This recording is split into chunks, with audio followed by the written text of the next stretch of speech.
দুঃখজনক হলেও সত্যি গত কিছুদিন ধরেই আমরা লক্ষ্য করেছি স্বৈরাচার এই বাংলাদেশেই আমরা দেখেছি ওসমান আলীকে জীবন দিতে হয়েছে। ইনকিলাব মঞ্চে আমরা লক্ষ্য করেছি গোলাম কিবরিয়া টিপুকে জীবন দিতে হয়েছে। আমরা দেখলাম আমাদের প্রিয় সহযোদ্ধা মুসাফিরকে জীবন দিতে। ভাইরা আমার, মুসাফির আর 8-10 জন নেতা কর্মীর মতো না। আপনারা জানেন যে বিগত স্বৈরাচার বিরোধী আন্দোলনে স্বৈরাচারের নির্যাতনের মাত্রা এমন এক জায়গায় গিয়ে মাঝে মধ্যে পৌঁছত যখন চাইলেই অনেকে মিছিল করতে পারতেন না, যখন চাইলেই অনেকে কথা বলতে পারতেন না, যখন চাইলেই অনেকে স্লোগান দিতে পারতেন না। এরকম সিচুয়েশনে যখন কেউই কথা বলতে পারতেন না, যখন কেউই মিছিল করতে পারতেন না, যখন কেউই কোনো রাজনৈতিক কর্মসূচিতে অংশগ্রহণ করতে পারতেন না, তখন ঢাকা মহানগরীতে একজনকে স্বৈরাচার থামিয়ে রাখতে পারেননি, সে হচ্ছে আমাদের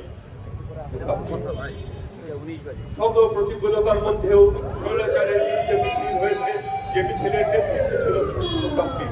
যখন কেউ কথা বলতে পারেনি, একজন দাঁড়িয়ে কথা বলেছে, তার নাম মুসাফির।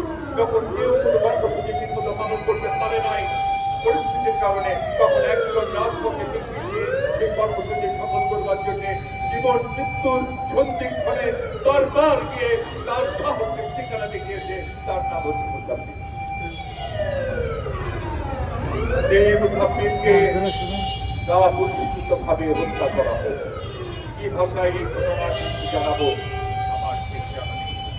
ভাইরা আমার, মুসাফিরের সাথে আমাদের যে সম্পর্ক, এই সম্পর্ক রাজপথে তৈরি হয়েছে।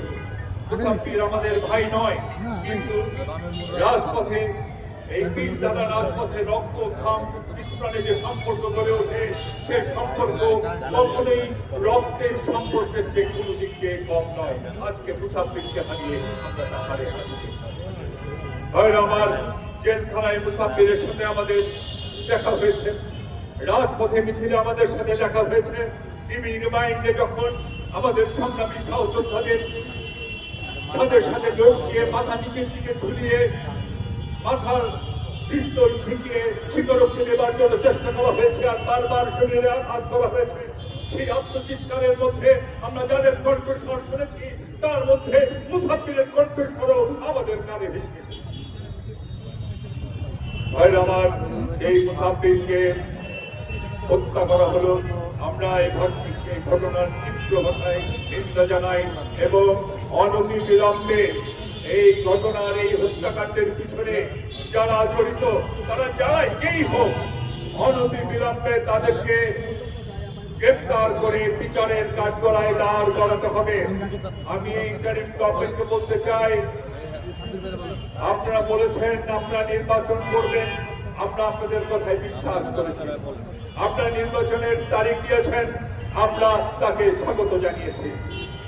কিন্তু যখন আমরা দেখি এখন পর্যন্ত ওসমান হাদি হত্যার মূল হত্যাকারীরা গ্রেপ্তার হন নাই, কিন্তু হত্যাকারীরা এখনো গ্রেপ্তার হন নাই, এবং এখন পর্যন্ত আমরা আপনার মুসাফিরের যে হত্যাকাণ্ড হয়েছে, যদিও বেশিক্ষণ হয় নাই, এখানে আমাদের বক্তারা 24 ঘন্টা লিমিট দিয়েছেন।